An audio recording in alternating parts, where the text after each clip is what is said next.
Et tous autant que nous sommes, il y a des témoignages similaires. C'est dans la parole à Papa Ouaga, il me dit, oh, c'est la même chose du côté de Makoufou là-bas. Tous autant que nous sommes. Hein, n'est-ce pas, Papa Ouaga? C'est toi là-bas, Makoufou, lui, c'est le vrai de 9 août. En Makoufou là-bas, c'est comment? Comment ça se passe là-bas? Oui. C'est à peu près le même scénario. Oui. Nous sommes effectivement. Donnez-lui le micro, lui savoir la vie. Comme ça, moi, tout le monde m'entend. Vous ne pas dire que voilà, le pasteur nous raconte quoi. Il faut écouter. Ce sont les Dieux qui nous parlent. Alléluia. Amen. Oui, pasteur, comme vous pouvez le dire, effectivement, si mon voix décrit à peu près le scénario qui se passe précédent tous les villages, nous, effectivement, à une certaine heure, surtout à partir de 18h, franchement, il nous était interdit d'aller en brousse, ou bien de nous éloigner d'une certaine distance de la maison. Parce que c'est le moment et l'heure exacte où les mauvais esprits étaient en train de se mouvoir. Si on ramassait un sort, et par la suite, il fallait chercher à être soigné. C'est pas comme ça. Amen. Amen. Merci. Donc, vous comprenez que, en fait, ces témoignages ne sont que des échantillons. Tous ici, nous avons en fait une culture similaire sur le plan traditionnel. Alors, maintenant, lorsqu'on vient à Christ, c'est pourquoi ce travail-là.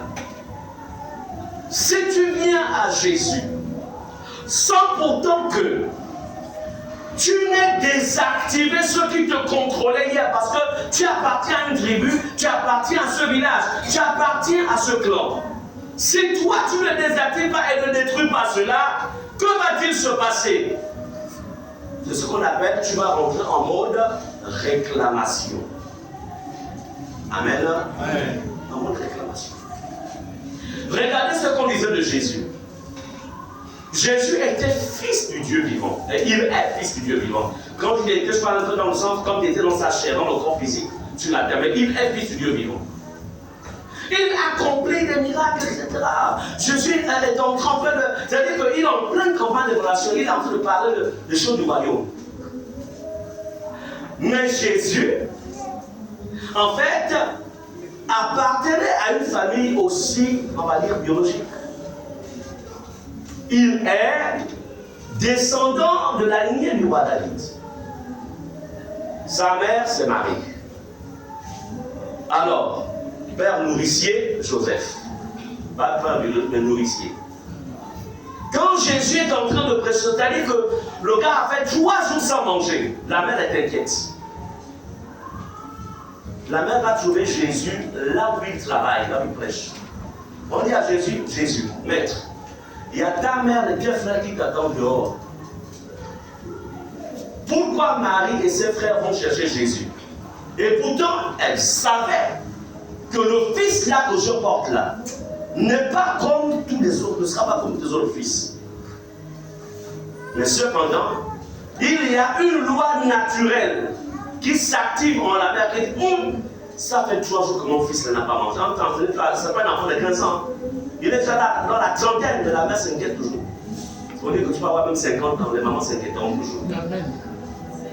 Alors, mais que dit Jésus? Jésus ne va pas en fait souscrire à cette demande.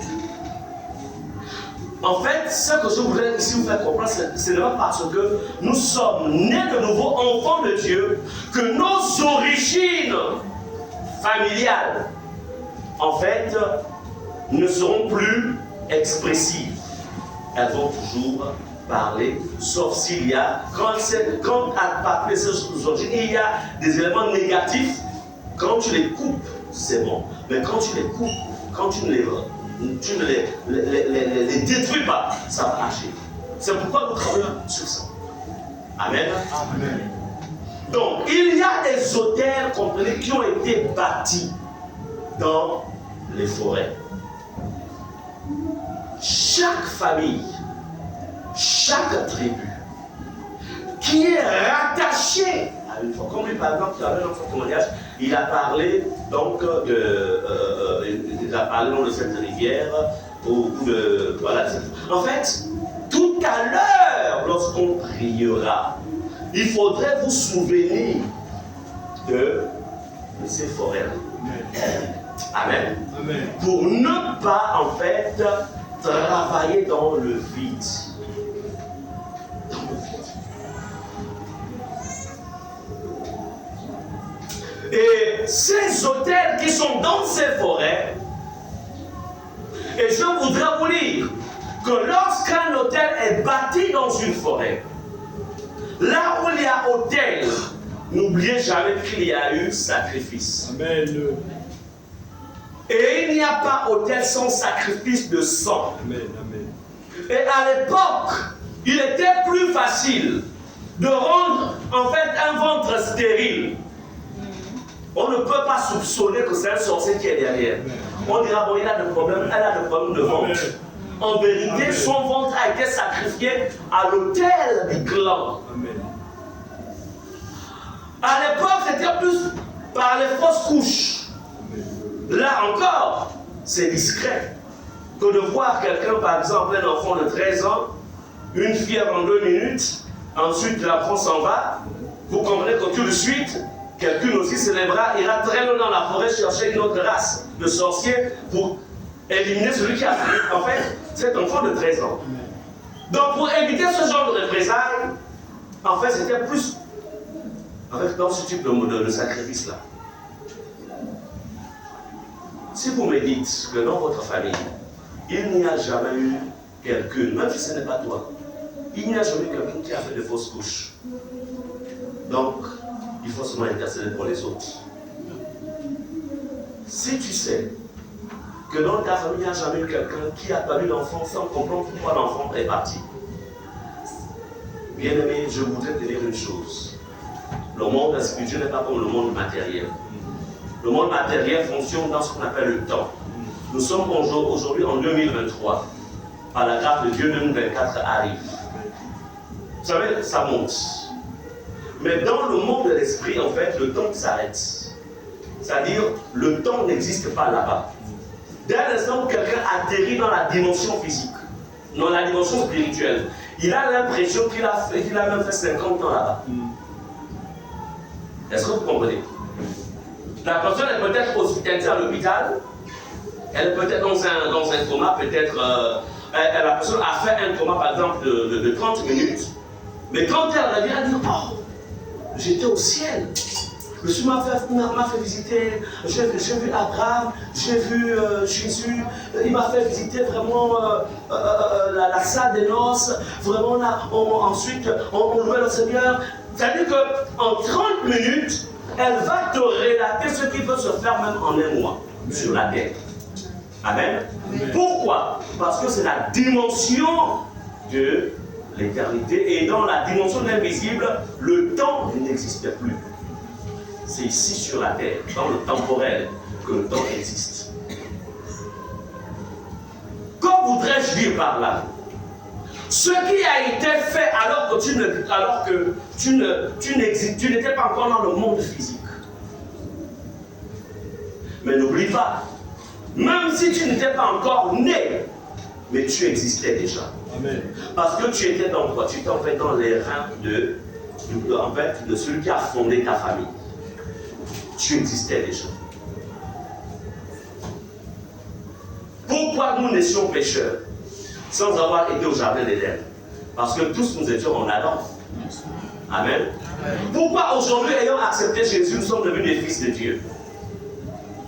Parce qu'en fait, l'ayant accepté, nous sommes en Jésus. Donc, ces hôtels qui ont été bâtis et qui sont établis dans les forêts, il va être question ce matin, en fait, de te déconnecter de ces hôtels. Amen. Amen. De rompre toute alliance, tout lien avec ces hôtels. De détruire tout ce qui te concerne de ces hôtels.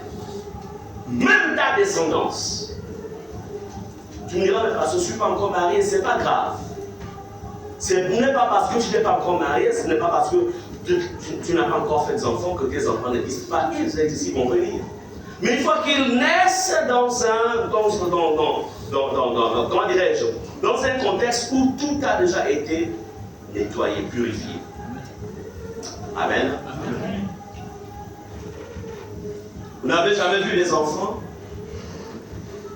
En fait, il est venu 2 générations après. Mais ceux qui observent la manière dont l'enfant fonctionne, ah, mais le petit là, il fonctionne comme le grand-père, hein, comme la grand-mère, ils ont le même caractère. Et pourtant, il n'avait jamais vu ce grand-père. Amen. Pourquoi? Ce n'est qu'une transmission. En vérité, oui, cet enfant n'a jamais vu son grand-père, mais il était en ce grand-père. Il n'est qu'une continuité. Amen. Amen. Donc ne pensez jamais que votre existence a commencé le jour où vous êtes né. Nous venons depuis des générations. Ce que tu es a été programmé depuis. Si c'est quelque chose de bon, gloire à Dieu. Mais quand c'est mauvais, il faut détruire. Quand la Bible dit, vous avez été prédestinés à être des enfants. Qu'est-ce que ça veut dire? Donc, ton existence, ce n'est pas maintenant. Ce n'est pas parce que tu es en 1980 ou en 1970 que tout commence en 1970. Non. L'histoire, la généalogie.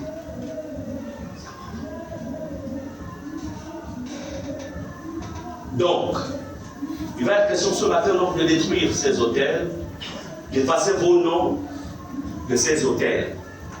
Je dis ceci, tu n'as pas la capacité de détruire un hôtel qui a été bâti par ton grand-père ou par ton ancêtre si tu n'as pas une position de chef de famille. Vous comprenez cela? Je reprends. Si tu n'es pas chef de famille, tu n'as pas la possibilité de détruire l'autel qu'il y a dans ta famille. Si tu es le 3e dans la famille, ou bien tu n'es qu'une nièce, un neveu, tu n'as pas cette possibilité-là. Il n'y a que celui. Parce que remarquez ce qui s'est passé avec Gédéon. Lorsque Gédéon détruit l'autel qui est dans la maison de son père, qu'est-ce qui se passe? Le village se lève. Est-ce que nous sommes d'accord? On va dire que des entités se lèvent. Ils viennent devant la maison du père de Gédéon dans laquelle Gédéon se trouvait. Qui défend Gédéon? Qui le défend? C'est son père. Vous comprenez cela? Je peux dire, si le père de Gédéon ne se serait pas levé, et si Dieu n'aurait pas été avec Gédéon, on devait lapider Gédéon. Il détruit l'autel, mais on le lapide. C'est d'accord? Mais le père de Gédéon va prendre position et dit, mais si Baal est Dieu, s'il est Dieu, qui se défend lui-même? Comme pour dire, laissez mon fils tranquille. Le père de Gédéon, en fait, était de connivence avec ceux du village, on va dire ça comme ça, par rapport à l'existence de cet autel. Mais au moment de la destruction de l'autel, le père de Gédéon qui a une position d'autorité, ou qui avait une position d'autorité dans le village, devait en fait se positionner pour dire, laissez mon fils. Et c'est comme ça dans le monde spirituel. C'est pourquoi on ne détruit pas, tu ne peux pas détruire un hôtel si tu n'as pas un pouvoir qui t'a été laissé. On a un pouvoir divin. D'où il y a des enfants de Dieu qui meurent même face à certains combats qu'ils mènent. Parce qu'ils sont entrés dans un territoire dont ils n'ont pas tous les pouvoirs. Vous comprenez cela? Beaucoup de personnes pensent que je suis baptisé sur le Saint-Esprit, j'ai Christ dans ma vie, je vis dans la sainteté, je suis dans la. Mais ça ne te donne pas l'autorité sur tout. Regarde, vous voyez, Jésus en fait, qui maîtrise les limites de l'autorité. 2 frère vient nous voir et dit Jésus, maître, écoute, on a des soucis par rapport à l'héritage que notre père a laissé. Viens nous régler ce problème. Je dis, ah, Jésus m'a dit, mais qui m'a établi chef dans votre famille? Vous comprenez cela? Il est Dieu, il est fils de Dieu, il est grand apôtre, on va dire ça comme ça, mais pour s'ingérer dans la répartition de l'héritage familial, il sait qu'il n'avait pas l'autorité. Personne ne lui avait donné. Amen. C'est important de comprendre. Donc, tu vas te dire, bon, moi je suis bishop, donc je viens régler ce plan en tant que bishop. Qui t'a donné l'autorité pour régler ce problème? Attention. Et c'est là où beaucoup de personnes commettent des erreurs. Des erreurs. Je voudrais encore une fois vous encourager et vous dire que en ce qui te concerne, c'est ce que je disais tout à l'heure, en ce qui te concerne, tu n'as pas autorité. Maintenant, si tu as une position d'autorité, tu peux le faire. Amen. Amen. Nous, par exemple, dans notre famille, nous sommes matriarcat. Après la disparition de nos différents oncles, et je sais que le pouvoir, chez nous, le pouvoir, en fait, revient aux femmes. Qu'est-ce qu'on a fait? Parce qu'il fallait repositionner la famille dans la ligne de Jésus-Christ. Parce qu'avec tout ce qui avait été fait, etc. Alors, j'ai réuni toute la famille. Bon, ça remonte à plusieurs années. Et j'ai demandé aux maires. Je leur ai dit, vous avez l'autorité, vous êtes en Christ. On doit refonder la famille sur Jésus-Christ de Nazareth. Plus sur les histoires de Bouti, les histoires des Lombo, les histoires de Ndjembe, les histoires de ceci. On doit refonder la famille. Amen. Amen. Et elles ont fait des déclarations.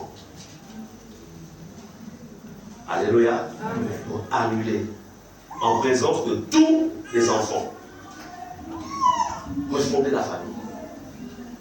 Et moi-même, en tant qu'aîné, j'ai dit à tous mes frères, à tous mes soeurs, Jésus, nous refusons qu'à partir de maintenant, Jésus est le maître de ce clan. Il est le maître. Nous tournons le dos à la magie. Nous tournons le dos à tout ce qui est ésotérique. Amen. Amen.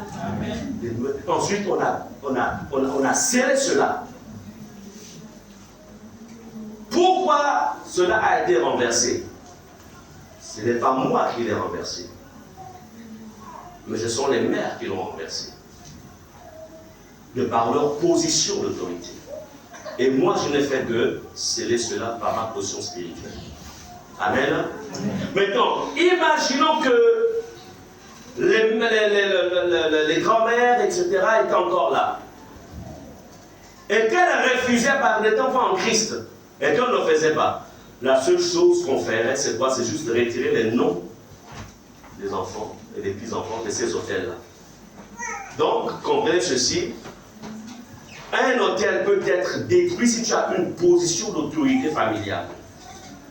Maintenant, si tu n'as pas la position d'autorité familiale, tu peux en fait effacer ton nom de ces hôtels. Quand Moïse dit à Dieu, efface mon nom du livre de vie. Comprenez que dans le monde éternel, il y a aussi le livre de condamnation, où les noms, en fait, de toute une descendance sont écrits.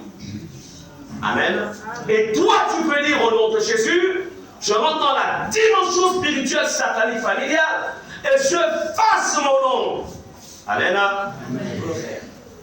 Si Jésus est descendu aux enfers, s'il a récupéré les clés de la mort et du séjour des morts, de par Jésus, tu peux aussi, au nom de Jésus, donner des ordres et la chose va s'exécuter. Est-ce qu'on est ensemble? Amen. C'est pourquoi ce matin, il va être question. À un moment, quand je vous demanderai de prier, il va être question je vous donnerai des orientations. J'entre dans la forêt de mon village au nom de Jésus. Et j'efface. Je me souviens un témoignage, c'était une intercession qui se passait quelque part. une rencontre satanique se faisait dans un pays de l'Ouest, ça se passait à l'est de l'Afrique. Et l'intercesseur de Dieu se trouvait en fait au centre de l'Afrique, dans un pays, je fais taire les gens. C'est-à-dire que cet intercesseur a été conduit par le Saint-Esprit.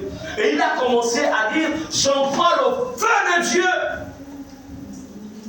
Dans cette rencontre, il avait en fait des informations sur les rencontres ésotériques des hommes qui adorent le diable, tout ça. Et il a j'envoie le feu 2 heures du matin. Et dans le monde là-bas, dans le monde des ténèbres, dans cette surveillance, ils ont commencé à la flamme a commencé à. Il y a eu du feu là.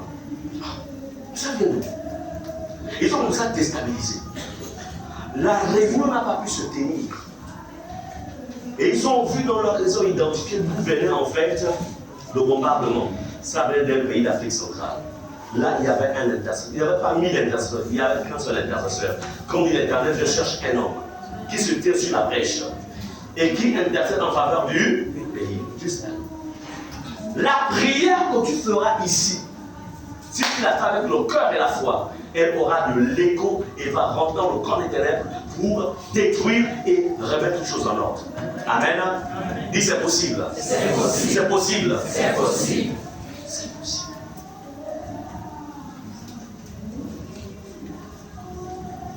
Donc,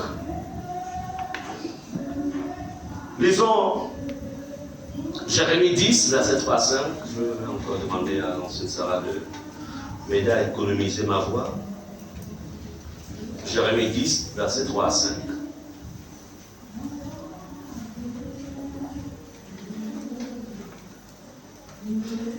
Jérémie 10, verset 3 à 5. Je lis la parole de Dieu. Car les coutumes des peuples ne sont que vanité.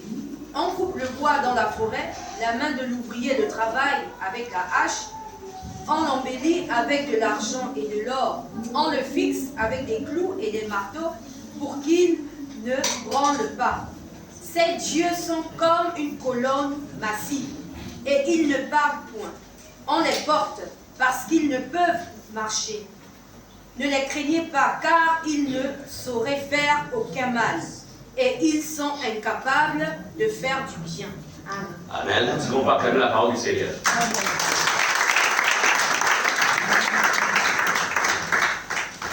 Remarquez dans ce passage, déjà au verset 3a, on dit, car les coutumes des peuples ne sont que vanité. On coupe le bois dans la forêt. On peut dire, on parle des forêts consacrées, n'est-ce pas? On coupe le bois dans la forêt. Et ensuite, la main de l'ouvrier au travail avec la hache pour donner une forme. Mais ce qui est vraiment extraordinaire, c'est qu'en fait, le verset 5, Dieu ne nie pas en fait la dimension divine de ces choses. Quand bien même ce sont des petits dieux.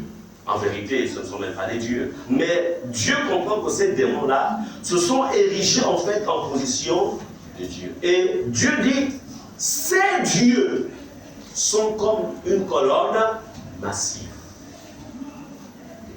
Amen. Bien, mais si Dieu lui-même, le Créateur, sait que ces êtres spirituels-là ont usurpé la position de Dieu et se font Dieu, c'est toi qui vas les négliger.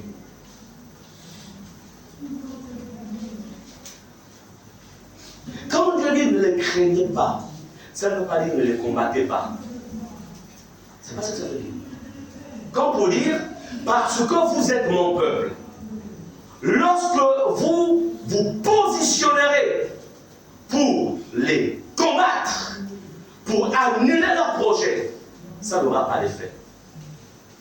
Mais si tu es statique, tu es passif, tu seras oppressé. Et ça va déstabiliser même ta vie. Amen. Amen. Ici, dans l'Ancien Testament, en fait, les ennemis d'Israël étaient plus, se manifestaient plus de manière physique. l'ancienne alliance. Mais derrière ces ennemis, c'était des esprits. Maintenant, dans la nouvelle alliance, il y a le voile en fait se déchire. Dieu nous permet en fait de voir comme lui il voit, de comprendre comme il comprend. Derrière le morceau de bois, il n'y a pas que le bois, il y a un esprit derrière. Derrière une chaînette, il n'y a pas qu'une chaînette. Il y a un serpent derrière. Un esprit de serpent derrière. Faites attention avec les bijoux. Vous qui aimez les bijoux, faites attention. Aujourd'hui, le diable possède beaucoup des vies des enfants de Dieu, surtout les jeunes, à partir des bijoux. Beaucoup aujourd'hui, sans le savoir, Amen. portent même les esprits de serpent. Un jour, je vais prier pour une âme, j'arrive quelque part, et puis là, il y a une jeune fille qui avait en fait des bijoux, elle avait en fait une braguette, c'est pour vous avez ça, braguette, hein? Bracelet. Hein? Ouais. Et puis, c'était peut-être de l'or placo. Mais vous savez, ils sont subtils, les gens là. Mais moi, mes yeux, je regarde cette fille. Qu'est-ce que tu as? En fait, la partie tête serpent, c'était par le bas. Et c'était vraiment la tête du serpent, mais très fine. Et la tête et la queue, ils avaient placé ça par le bas. Parce que si c'est par l'eau, ça peut peut-être interpréter. Ils ont mis ça par le bas. Et c'est le genre qui, facilement. Je dis, mais qu'est-ce que tu as là à la main? Je dis, ma fille, enlève ça. Elle a retiré. Et la partie du bas, c'était en fait le serpent. La tête, avec des yeux, tout. Mais tu portes un serpent, toi. C'est un esprit de serpent. C'est sur place qu'elle s'était rendu compte que le bijou qu'elle avait acheté était un bijou, en fait, qui était la représentation d'un esprit de serpent. Et le serpent, c'est le diable lui-même, le Léviathan. Satan se cache beaucoup dans les bijoux des enfants de Dieu. Bon, moi, quand j'étais dans le monde, j'aimais les bijoux. Et je ne portais pas des bijoux. J'étais encore sur le banc de comment c'était l'or plaqué. Hein. Mais à un certain niveau. Mais vous savez, à l'époque, on n'avait pas assez de connaissances. Mais on avait le Saint-Esprit qui, en fait, nous amenait à poser des actes sans pourtant savoir pourquoi. Je ne comprenais pas pourquoi. Après ma conversion, j'ai eu un dégoût des bijoux. Que ce soit les gommettes, tout. Mais aujourd'hui, je comprends qu'en fait, c'est parce que Dieu savait que ces choses-là viennent d'une certaine source. Amen. Amen. Même pour les futurs mariés, faites attention là où vous irez acheter vos bagues de mariage. À la limite, cherchez. S'il peut y avoir, ceux qui font les bagues, ils s'appellent comment? Des bijoutiers. Si on peut en trouver un bijoutier chrétien, il prie réellement. Et vous dites à la personne, si maintenant vous avez le produit, on prie d'abord là-dessus. Amen. Et ensuite, vous ramenez cela. C'est-à-dire que évitez d'acheter et d'entrer dans la maison sans prix. Qu'est-ce qui se passe généralement dans les bijouteries? Parfois la personne, c'est-à-dire que le producteur de la bijouterie place un produit, c'est vraiment de l'or, ou c'est vraiment de l'argent, du bronze, il y a du bijoux en bronze, non? Voilà. Mais, quand ça dort là-dedans, dans la nuit, des esprits viennent du monde, vous comprenez cela? Ils viennent ensuite changer. Vous pensez que c'est le même bijou que vous avez vu à la veille, mais ce n'est pas le même bijou. Là, c'est un bijou, en fait, qui porte des marques du monde des ténèbres. Et quand la personne met cela sur le doigt, en fait, la personne inconsciemment tisse alliance avec le démon ou l'esprit qui est venu mettre ça. C'est pourquoi la Bible vous demande de prier en tout temps. Priez pour tout ce que vous achetez au marché. Pas seulement que la nourriture, même les vêtements. Priez. Nos bijoux, en fait, c'est un fils de Dieu c'est un fils de Dieu. Amen. On a le droit. Aujourd'hui, auprès du Seigneur, c'est un fils de Dieu. Donc, vous qui aimez, qui avez des bijoux, qui aimez vraiment les bijoux, faites attention. Amen.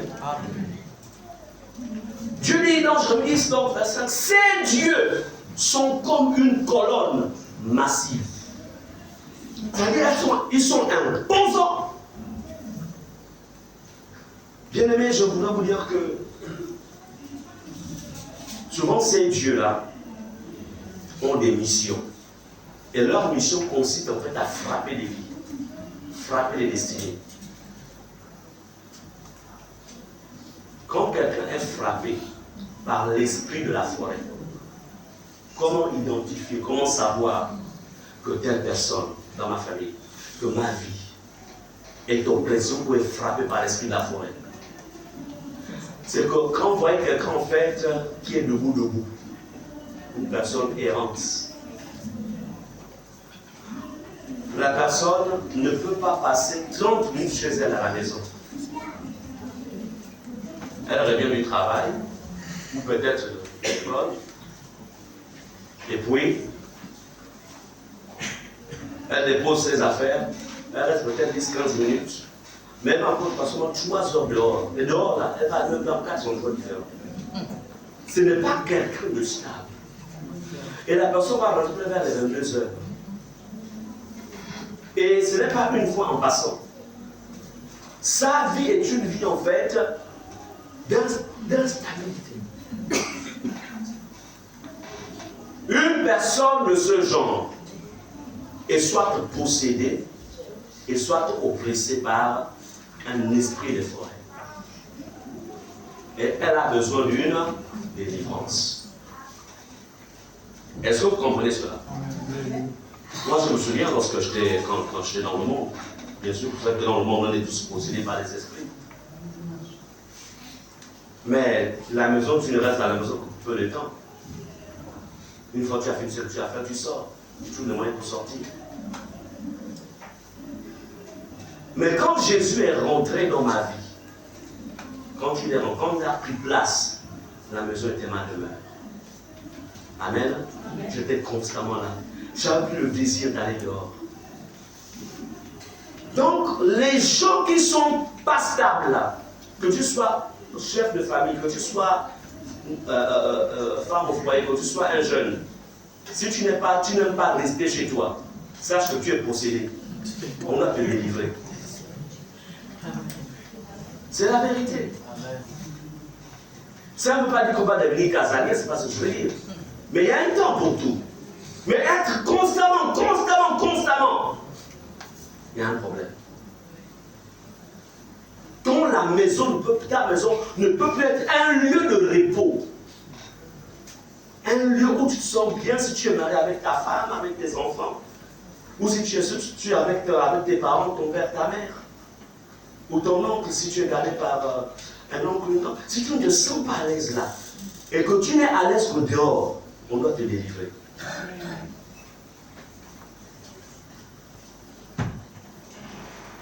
Parce que le monde, les esprits des ténèbres, ils attaquent la tête. Ils font de toi un boulou-boulou. Passez-moi l'expression. Ils attaquent la tête.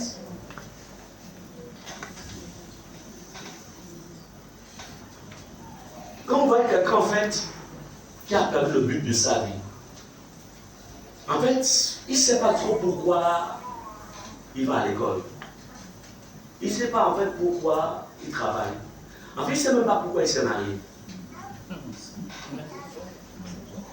Non, mais vous avez des gens comme ça, c'est-à-dire qu'il est marié, mais il ne joue pas le rôle d'un époux ou d'une épouse.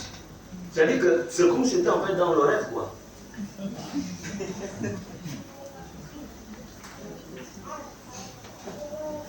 Et les signaux, en fait, c'est que soit l'homme est malheureux ou c'est la femme qui est malheureuse. On dit, mais toi, pourquoi tu t'es marié? Voilà, vous connaissez célibataire. Où est-ce que tu passes tout ton temps dehors? À la maison, tu rentres avec des sachets de machin. Au lieu de faire un marché normal, tu vis comme si tu étais célibataire. Tu t'arrêtes au niveau des Nike, tu achètes des Nike, et tu rentres à la maison. Vous n'avez pas de beaucoup comme ça. Il a besoin de délivrance. Et vous avez des hommes. Hein. C'est-à-dire qu'il mange dans son coin. Les enfants le regardent, la femme le regarde. Ah! S'il y a quelqu'un comme ça, amenez son nom ici, on va prier pour lui. En fait, il ne faut pas exprès, il est possédé. Il est possédé.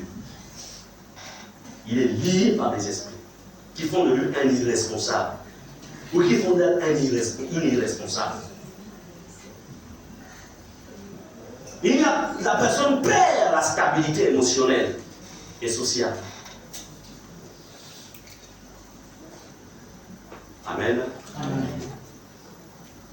Bien-aimés, les esprits de forêt peuvent aussi attaquer quelqu'un à travers les rêves. La personne rêve beaucoup des forêts. Elle rêve, la personne rêve qu'on la poursuit dans la forêt. Tout cela, ça prouve que tu es attaqué par les esprits de forêt. Il y a une puissance de la forêt qui te poursuit. Vous avez des gens qui rêvent qu'ils se perdent dans la forêt. Ce sont des esprits de forêt. Ce ne sont pas des simples de rêve. Et le bon, c'est que c'est récurrent. Peut-être une fois par mois, une fois tous les 3 mois, tous les 6 mois, etc. C'est comme un peu les gens qui rêvent les eaux, là. Les forêts. Ce sont des esprits. Amen. Amen. Allons-y dans 2 Samuel 18, verset 8. 2 Samuel 18, verset 8. Oui, la parole de Dieu. Le combat s'étendit sur toute la contrée et la forêt dévora plus de peuples ce jour-là que l'épée n'en dévora. Amen. Amen. Amen. De vous à moi. De vous à moi. On demande 3 bus qui viennent nous chercher si on va au taf. Attendez. Et la forêt commence à dévorer les gens. C'est une forêt normale. Une forêt normale ne dévore pas les gens. On va, on apprécie la nature, vraiment cette création, on respire vraiment l'air bio, etc. Et puis on dit, wow, c'était super, on fait un petit pique-nique sous des arbres, et puis on mange, etc. Et après on rentre, on dit, wow, c'était super, n'est-ce pas? Mais ici la Bible nous dit, et la forêt dévora plus de peuple ce jour-là. Ça veut dire que cette forêt-là, il y avait des entités spirituelles qui sont descendues et qui ont fait combattu cette armée qui s'opposait contre Israël. Donc dans une forêt, il y a des entités. Soit des entités divines qui viennent pour secourir leurs enfants, ou des entités sataniques qui gardent l'espace.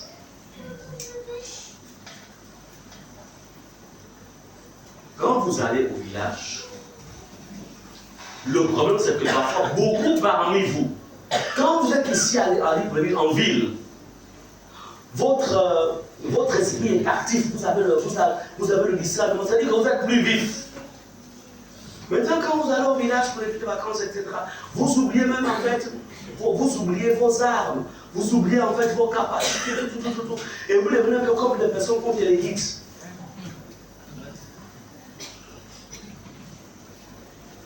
Est-ce que vous savez qu'il y a des arbres dans des villages qui sont, en fait, c'est-à-dire que physiquement parlant, c'est un arbre. Mais dans le monde spirituel, c'est une porte qui donne accès au monde des esprits.